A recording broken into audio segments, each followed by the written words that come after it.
विषय कोरोना बीमारी के बारे में बतलाना है। जैसा कि हम सभी लोग अपने वातावरण में कोरोना बीमारी के प्रभाव को देख रहे हैं। इस बीमारी को WHO ने महामारी घोषित किया है तथा इसके बचाव के उपाय भी बतलाए हैं। कोरोना बीमारी का प्रथम केस चीन के वुहान शहर में दिसंबर 2019 को मिला था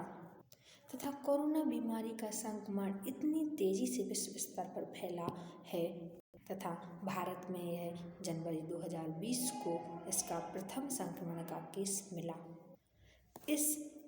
विश्व स्तर पर बढ़ते हुए संक्रमण के कारण से कई देशों में लॉकडाउन, नाइट कर्फ्यू लगाए गए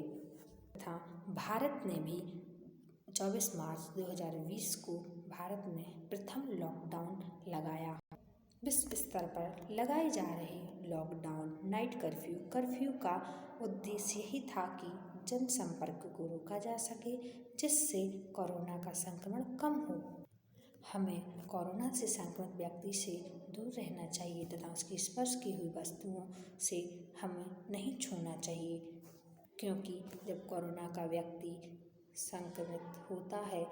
जब वह खांसता है या छींकता है तो उसके द्वारा जो कण वायु में फैलते हैं, जिससे स्वस्थ व्यक्ति को श्वास नली द्वारा संक्रमण हो सकता है या संक्रमण का खतरा हो सकता है। इसलिए हमें कोरोना से संक्रमित व्यक्ति से दूर रहना चाहिए तथा मास्क अनिवार्य रूप में लगाना चाहिए। बाहर से आते तथा जाते समय अपने हाथों को सैनिटाइज करें या साबुन से हाथों को अवश्य धोना चाहिए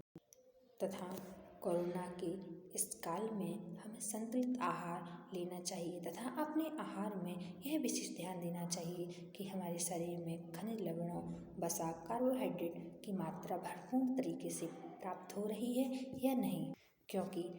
अच्छे संतुलित आहार खाने से हमारे शरीर की रोग प्रतिरोधक क्षमता बढ़ती है, जिससे हमें रोगों से लड़ने की क्षमता प्राप्त होती है। विश्व स्तर पर फैल रही इस कोरोना बीमारी के लिए कई देशों के वैज्ञानिक अब वैक्सीन का निर्माण करने में लगे हुए हैं तथा भारत में भी वैक्सीन का निर्माण किया गया है। भारत में 2 वैक्सीन कोविशील्ड तथा कोवैक्सीन का निर्माण किया गया। हमें अपनी बारी आने पर टीकाकरण अवश्य करवाना चाहिए तथा इससे जो हमें रोग प्रतिरोधक क्षमता प्राप्त होती है, उससे हमें कोरोना से बचाव में